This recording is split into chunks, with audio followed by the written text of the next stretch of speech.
What's up everyone, and welcome back to my channel. If you're new here, welcome to my channel.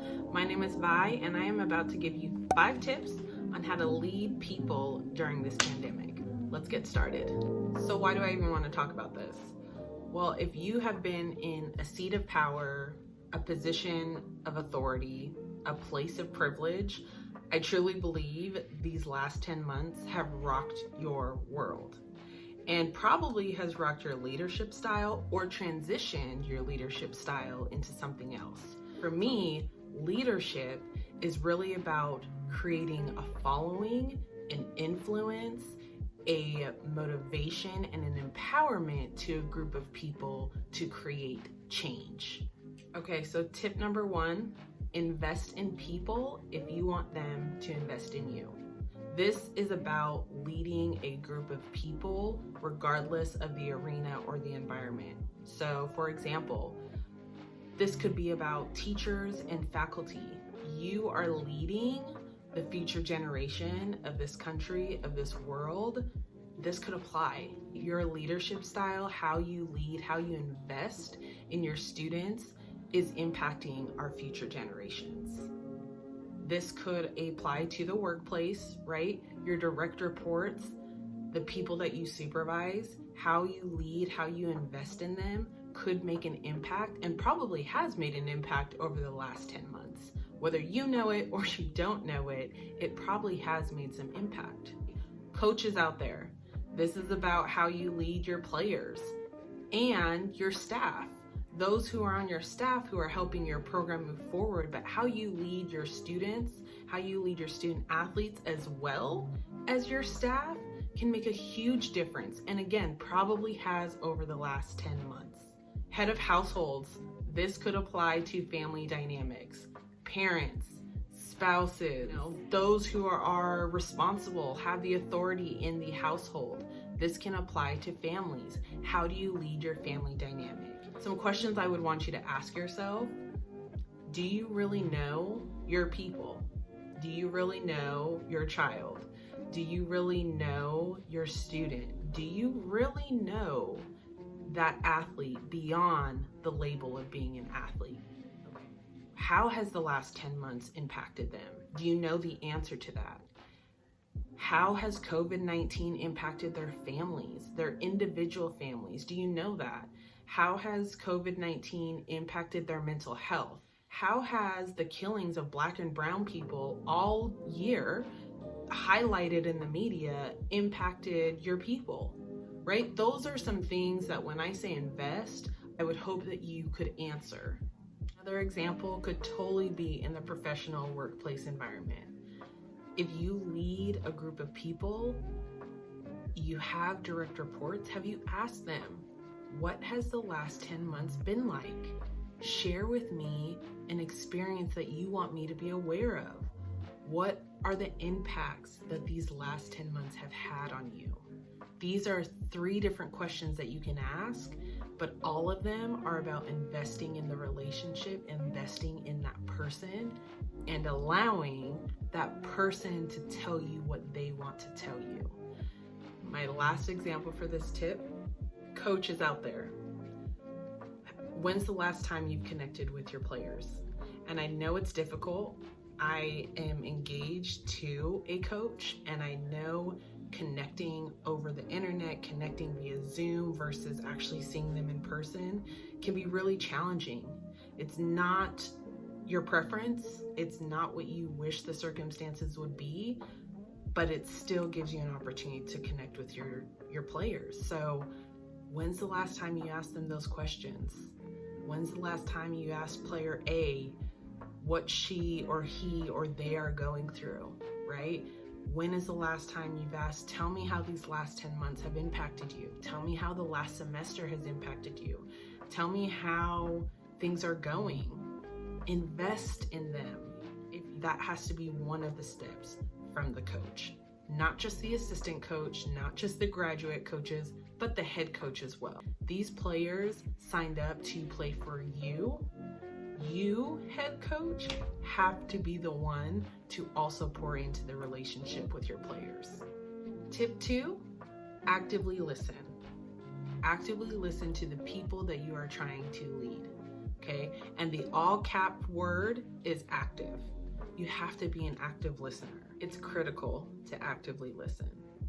For example, one thing in our household that has really strengthened us, but now has turned into my smart remark is, did you hear me or did you listen? Right? Two different things. You can hear the words, you can hear the Charlie Brown, wah, wah, wah, right?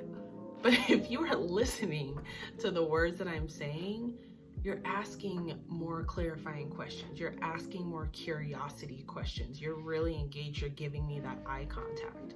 I believe just as important as that is in a personal relationship, it's just as important as it is trying to lead people too. And if you want to lead them, you have to listen to that voice. I'm not saying you're always going to have the answers. I'm not saying you always can provide what they want you to provide, but you can actively listen. That is a skill, that's an ability that you are capable of. And if you want to lead, motivate, and influence people, you need to be able to actively listen to the things that they need from you as well. Tip 3, stay mindful and stay aware. What we like to say in our house is that we've really been living through 3 pandemics within the last 10 months. A health pandemic, an economic crisis pandemic, and a social unrest with racism and inequity pandemic. All 3 of those have really impacted our world, has really impacted my mental health, has really impacted how I'm moving in the world and how I am looking at things, what I am feeling, how I show up or don't show up. At one point, I had family members who were laid off. At one point, I had family members who were positive and in the hospital for COVID-19. At one point, I was terrified to walk outside as a Black woman to this world. There has been a lot that has impacted me. If I am looking to follow behind someone, I want someone who can help role model how they survived those 3 pandemics. It would be important for somebody that I wanted to be led by or wanted to follow to know how that is impacting me, right? Be aware of those things happening. Be aware of those potential impacts on your people, your family dynamic. I'm adopted. I'm half Black, I'm half Samoan. The killings this past summer impacted me more than I ever anticipated. Having those conversations with my white mother and my Samoan father, from a family dynamic, when they asked me how I was doing, when they asked me and my fiance how this was impacting our lives, it meant the world to me. I believe that I've been led by my parents. I look up to them. They are people that I want to follow in many different ways. And for them to be aware of what's going on, them to be educated and mindful of what's going on, really meant a lot to me for someone who follows them. I encourage you, if you want to be a leader, if you want to lead people, stay aware, stay mindful, know what's going on, and be comfortable asking those things. Be comfortable checking in. Now, I am not telling you to ask people to teach you or educate you on different topics. There's this beautiful thing called the internet. You can look it up and you can read on your own. But what I am saying is be aware and then engage in a dialogue of checking in on the people you want to lead. Again, let that be family, let that be students, let that be a team, let that be your colleagues.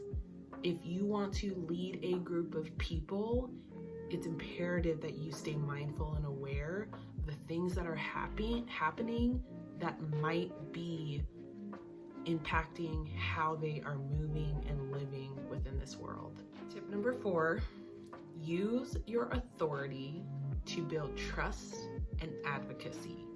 And I intentionally am using the word authority because I believe that if you want to lead people, there is a level of responsibility, but there's also a level of authority that you have. So for example, a family dynamic. Parents, you have the authority, right? Children under 18 are technically dependents of yours. I would also argue in some households, children over 18 are still a level of dependent of yours, but you hold the authority. Let me ask you, what are you doing with that authority? Are you building trust with your children? Are you building a sense where they can feel like you advocate for their needs? Emotionally, what do they need you to advocate for? Spiritually, what do they need you to advocate for? Mentally, what do they need you to advocate for? Do they need more? You have to ask them. You have to want to know that and then utilize your authority to push forth that advocacy, to build trust with that person. Another example, coaches.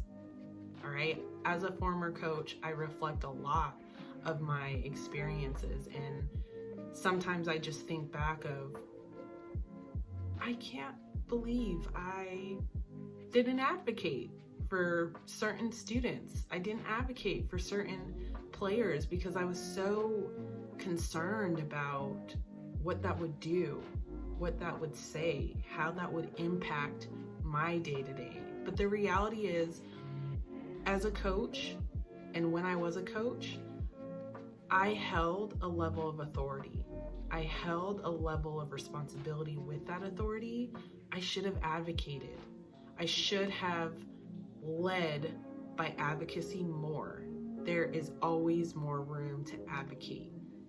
I encourage you to lean into that. And the fifth tip, take care of yourself.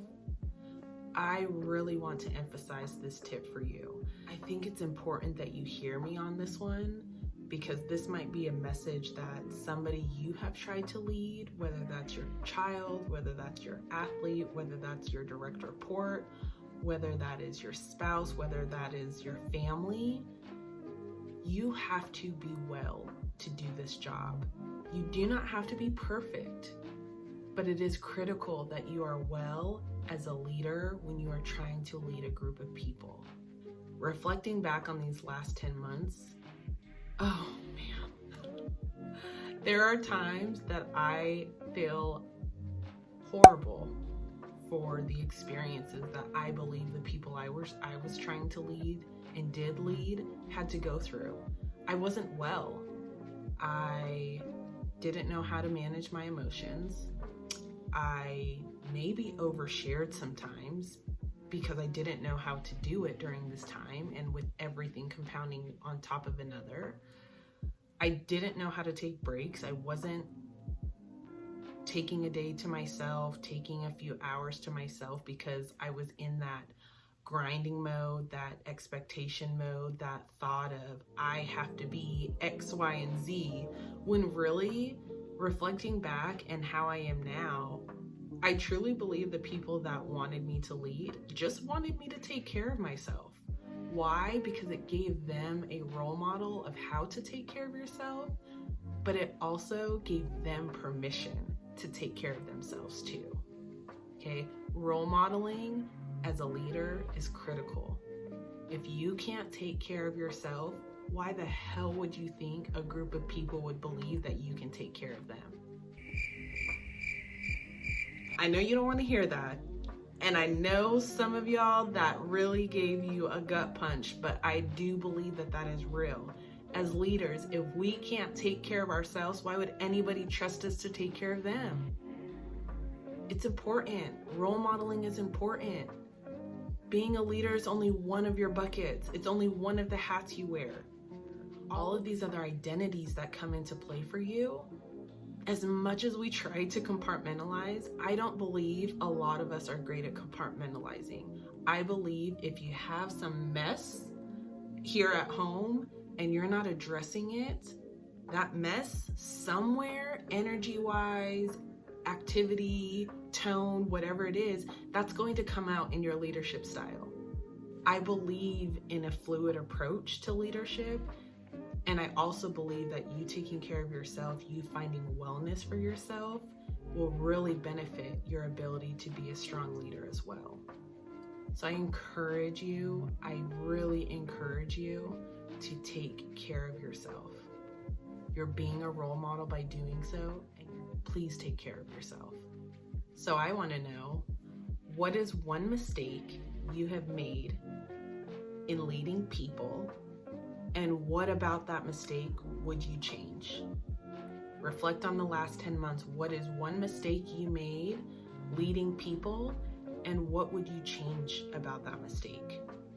For me, I would have taken care of myself a lot earlier. I truly believe my style of leadership, my ability to connect and to relate and to empower and motivate and influence people would have been so much better if I would have just paused and took care of myself. I didn't do it. I'm a hard worker. I have a strong work ethic, and I didn't know how to slow down and take care of myself during 3 pandemics. I believe that hindered my ability to lead, and that would be one thing that I change. And I have changed. I'm finding a healthy balance in my style now that I'm able to do that. So comment below, tell me below, what are those things that you would change? I also want to know, what other tips would you provide people? This place is about sharing, creating a comfortable, safe space where people can be honest, transparent, and upfront about their mess. But again, we're trying to turn it into our message. So join me in the comments. I hope these were helpful. And if you found value in these tips, go ahead and hit that like button for me, and don't forget to subscribe so that you can catch the next 5 tips next week. I'll see you then.